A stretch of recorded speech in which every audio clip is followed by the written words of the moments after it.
দেখুন, ডোনাল্ড ট্রাম্পের বক্তব্য অনুযায়ী আমাদের দেশ আবার প্রমাণ করেছে, আমাদের দেশের প্রধানমন্ত্রী আবারও প্রমাণ করেছে যে তার 56 ইঞ্চি আছে।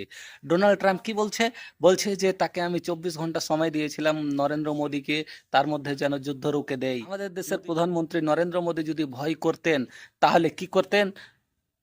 23 ঘন্টা 59 মিনিটে যুদ্ধ রুখতেন, যদি ট্রাম্পের কথাই তিনি চলেন বা ট্রাম্প তাকে জব্দ করে রাখে তাহলে। কিন্তু না, আমাদের মোদিজি ট্রাম্পের কথা অনুযায়ী চলে না, ট্রাম্পকে লাল এক দেখিয়েছে। কি করে দেখিয়েছে জানেন? যে 24 ঘন্টা সময় দিয়েছিল, কিন্তু আমাদের দেশের প্রধানমন্ত্রী নরেন্দ্র মোদী সেটাকে মাত্র 5 ঘন্টাতেই রুকিয়ে দিয়েছে। তো কি হলো? ব্যাপারটা 24 ঘন্টা মানে 19 ঘন্টাই তো ফারাক আছে না?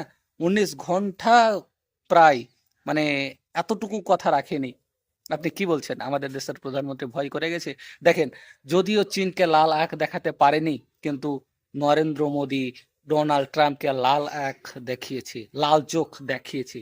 এদিকে রাহুল গান্ধী যতই কথা বলুক যে এইদিকে ডোনাল্ড ট্রাম্প ফোন করলো নরেন্দ্র মোদীকে, নরেন্দ্র সারেন্ডার, যতই বলুক না, আমাদের দেশের প্রধানমন্ত্রী তার কথাই এই অপারেশন সিঁদুর বন্ধ করেনি। আমেরিকার কোনো দাবাব ছিল না, আমেরিকার দাবাব ছিল না, এটা আমেরিকাই প্রমাণ করলো, ডোনাল্ড ট্রাম্পই প্রমাণ করলো।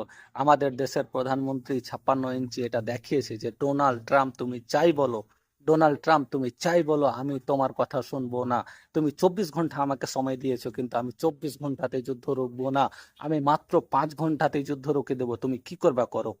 কি মনে করে বিরোধীরা যে এই নরেন্দ্র মোদীকে বারবার আক্রমণ করব, বারবার এ করে মানে ফাঁদে ফেলবো? না, আমাদের দেশের প্রধানমন্ত্রী কোনোদিন ডরায়নি, আজকেও ডরাবে না, এখনো ডরাবে না।